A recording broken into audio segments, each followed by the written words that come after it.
빅데이터를 통해서 서울의 다양한 생활 정보를 풀어가는 시간입니다.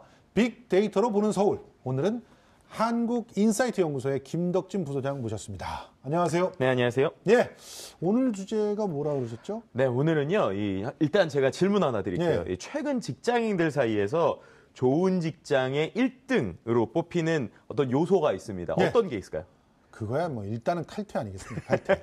맞습니다. 뭐 우리 친구들 보면은 전부 다 6시 땡 할 때 딱 나갈 수 있는 그런 직장이 꿈의 직장이다. 그렇죠. 아마 지금 이 방송이 지금 생방으로 나가고 있는데 아마 나갈 이걸 준비해야죠, 보고 계시는 이렇게. 분들은 이제 예. 퇴근 어쩌고 이렇게 얘기를 하실 거예요. 그런데 아무리 칼퇴하고 싶다는 꿈이 있지만 이제 실제적으로 그 꿈을 이루는 사람들이 생각보다 많이 없습니다. 그렇죠. 그래서 오늘은요. 이 빅데이터를 통해서 칼퇴근을 가능케 하는 그 단어 워라벨이라는 단어를 한번 이야기해 보려고 합니다. 사실 워라벨 그러면 최근 트렌드잖아요. 그렇죠.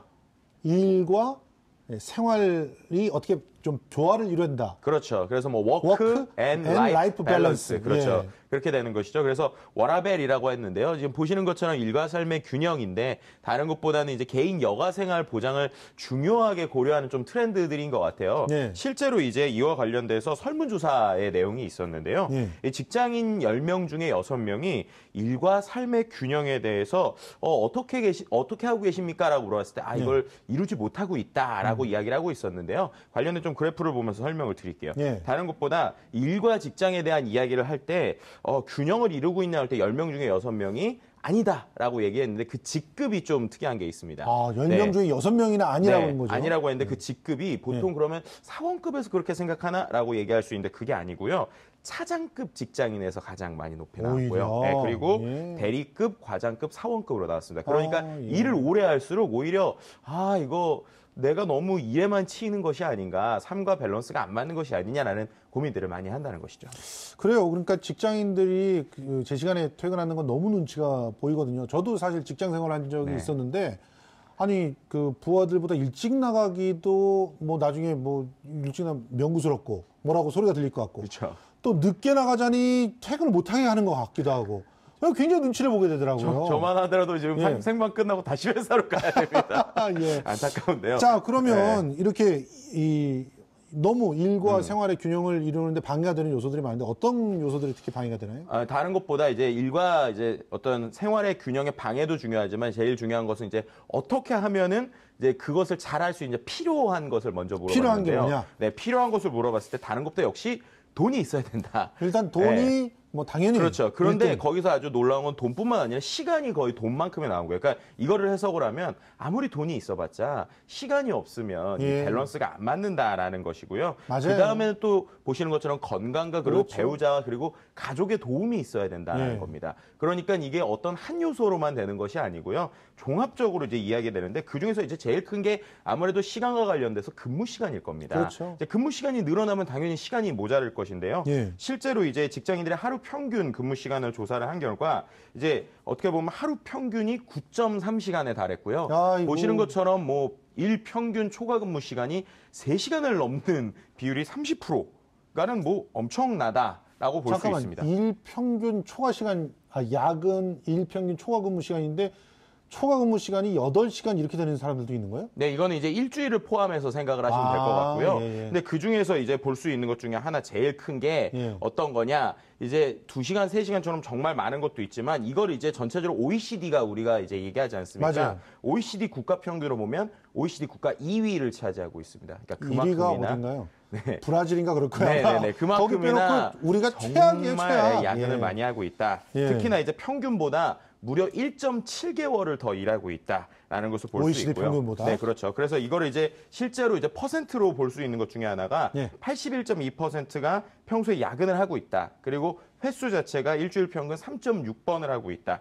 그리고 이제 그런 것들을 주로 환산하고 계산을 했을 때는 한 달에 평균 53시간. 그러니까 엄청나게 많은 이제 어떻게 보면 이제 퇴근 전에 야근을 많이 하고 있다라는 것들이 데이터로 나왔다라고 볼 수 있을 것 같습니다. 그러니까 뭐 이 야근이 일상화돼서 요즘 새로 나온 신조어가 그거잖아요. 프로 야근러.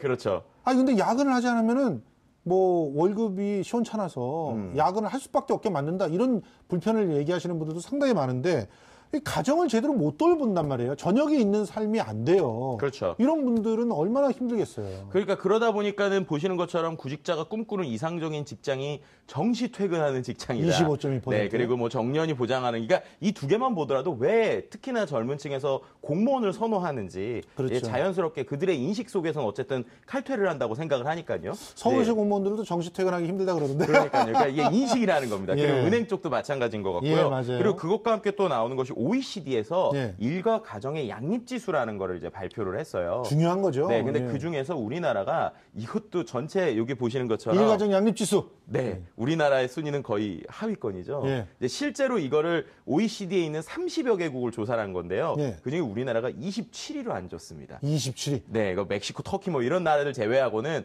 거의 일과 가정이 양립이 되지 않는다 수준으로 볼 수 있을 정도로 야. 참 우리나라에서는 이 워라밸 또 저녁이 있는 삶, 가정과 함께하는 삶 이게 참 쉽지 않다라는 걸 데이터를 통해서 좀 볼 수 있는 것 자, 같습니다. 그러면 칼퇴를 꿈꾸는 직장인들을 위해서 어떤 제도적으로 바꿔서 뭔가 될 수 있는 거 이런 거 없나요? 이제 가장 대표적인 것 중에 하나가 이제 유연근무제인 것 같습니다. 예. 그런데도 유연근무제가 실제적으로 있는데 활용 현황을 보면요. 예. 생각보다 많은 분들이 유연근무제를 활용하지 못하고 있습니다. 음. 그리고 또 유연근무제를 활용한다고 하더라도 그 유연근무제의 원래 의도대로 제대로 쓰는 게 참 쉽지가 않은 것 같아요. 예. 예를 들면 이제 제가 예전에 다녔던 회사에서도 유연근무제를 했었는데 참 재밌는 거는 유연근무제 결과는 다들 늦게 출근하는 걸로 결론이 납니다. 아. 그러니까 일찍 출근을 해서 일찍 퇴근을 하는 게 어려우니까 예. 차라리 그냥 다 같이 늦게 출근을 해서 어차피 야근할 거 늦게 퇴근하자. 이렇게 되니까 이게 참 유연근무제가 좀 조금은 우리가 예상했던 거랑 다르게 되는 이런 현상들을 좀 보여줬었고요. 그래요. 아니 저도 예전에 이제 직장에 다닐 때 유연근무제를 도입하려다가 못했던 경우가 있거든요. 그거는 네네. 결과적으로 이제 그 남들이 다 퇴근하는 시간 이외의 시간에 일을 하는 거에 대해서 얼마나 이제 가치를 부여해 주느냐. 그리고 또 남들이 같이 일하는 시간에 얼마나 자기 업무를 소화할 수 있는가가 구조적으로 보장이 돼야 되는데 그렇죠. 남들이랑 같이 일하는 그 시간에 제대로 일할 수 없는 그런 구조의 직장에서 그 외의 시간에 사실은 유연근무제로 해라 이렇게 되면은 결국은 야근 수당이나 특근 수당을 빼라 이런 얘기를 들리거든요. 네, 그게 좀 안타까운 예. 일인 것 같습니다. 그래서 그런지 몰라도 최근에는요, 아까 말씀하신 같이 일하는 쪽에서는 좀 새로운 워라밸의 실험들이 일어나고 있어요. 예. 네, 대표적인 게 이제 금융회사들에서 새로운 실험들을 하고 있는 것인데요. 보통 이제 다른 것보다 은행들에서 예. 정시 출퇴근을 해서 이제 PC를 아예 꺼버리는 꺼버리는 네, 자동 PC 오프제 이런 것들이 있고요. 이제 이건 어떻게 보면 과거에 불을 끄는 것만으로는 이제 예. 안 된다는 거죠. 불을 꺼놓으면 껌껌한 상태에서 계속 맞아요. 야근을 하다 보니까 PC를 끄기도 하고요. 또 이제는 어떻게 보면 재택근무라든지 아니면 저는 이게 참 좋은 것 같은데 점심시간이 자율 출퇴근뿐만 아니라 점심시간이 점심시간 조절 가능한 유연근무인데 아. 이게 저는 가장 좀 효과가 있는 것 중에 하나라고 생각하는 게 남들보다 30분만 점심시간 일찍 나오거나 30분만 늦게 나와도 그 시간이 상당히 여유 있게 쓸 수 있거든요. 아, 예. 그러니까 총량을 못한다면 그 안에서 조금 바꾸는 이게 각자에 맞는 다양한 실험들이 일어나고 있다라고 볼 수 있을 것 같습니다. 자, 그러면 이 직장인들에게 저녁이 있는 삶, 또 이제 개인의 일상 이런 것들이 제대로 보장되기 위해서 어떤 변화들이 좀 있어야 될까요? 아, 여기 지금 근로 시간과 네. 노동 생산성 비교 나왔는데 아니, 노동 생산성이 오히려 근로 시간이 적은 나라일수록 더 좋네요. 그렇죠. 그러니까 이것과 지금 말씀하신 네. 것들의 결론이 같이 있는 건데요. 그러니까요. 뭐냐면은 이런 겁니다. 우리는 일을 길게만 앉아 있으면 무조건 효과가 좋다라고 생각하는데 그렇지 않죠. 그거는 어떻게 보면 거꾸로라는 거죠. 왜 우리가 효과가 좋지 않냐? 그 전날에 야근, 그 전날에 피로함이 계속 쌓이기 네. 때문인데요. 거꾸로 보시는 것처럼 짧은 시간에 집중력 있게 일하는 그런 문화들이 이젠 돼 있는 곳에서는 반대로 시간을 채우려고 앉아 있는 것이 아니기 때문에 예. 그 시간에 소위 뭐 메신저는 다른 거 안 하고요. 예. 일에 집중합니다. 예. 그렇기 때문에 이것을 위해서는 일단 우리가 짧은 시간도 일에 집중할 수 있는 문화, 그걸 위해서는 회사에서 한번 이런 실험들, 그리고 짧은 시간에 정말 움직일 수 있는지를 실행해보고 거기에 맞춰 최소한 1년이든 몇 년이든 한번 지켜보면서 해봐야 되는 것이 중요한 것 같습니다. 이제 정말 노동에 대한 인식이 좀 달라져야 될 것 같습니다. 노동을 하는 시간은 신문 보고 커피 마시고 이런 게 노동하는 시간이 아니니까 네네네, 그렇죠. 그런 거 다 빼내고 정말 짧게 굵게 딱 일하고 집에 가서 자기만의 시간을 좀 더 즐길 수 있게 해줘야 그건 너무 좋죠. 그래야 아니 가정이 잘 버텨줘야 일할 때 신도 나고 그런 거 아니겠어요? 그렇죠. 다음날 아침에 맑게 일어나야 또 일도 예. 열심히 하지 않겠습니까? 그러니까요. 그러니까 결과적으로 뭐 너무 길게 그 노동을 시키다 보니까 짧고 굵게 막 스트레스를 풀어주려고 유흥 뭐 이런 것만 강해지는데 그렇죠. 그런 것도 같이 뭐 이렇게 폭탄주 이런 것도 같이 없어질 것 같습니다. 네, 그렇죠. 그리고 또 이제 교통도 상당히 중요한 요소인데 예. 어떻게 보면은 출퇴근 시간이 길어지는 건 역시도 이슈가 될 수 있거든요. 맞아요. 네, 그런 부분에서도 이제 시나 아니면 정책적으로도 같이 고민해야 되는 부분이 분명히 있는 것 같습니다. 알겠습니다. 자, 이렇게 오늘도 빅데이터를 통해서 다양한 것들 참 유용하게 살펴본 것 같습니다. 김덕진 한국인사이트 연구소 부소장이었습니다. 고맙습니다. 네, 감사합니다.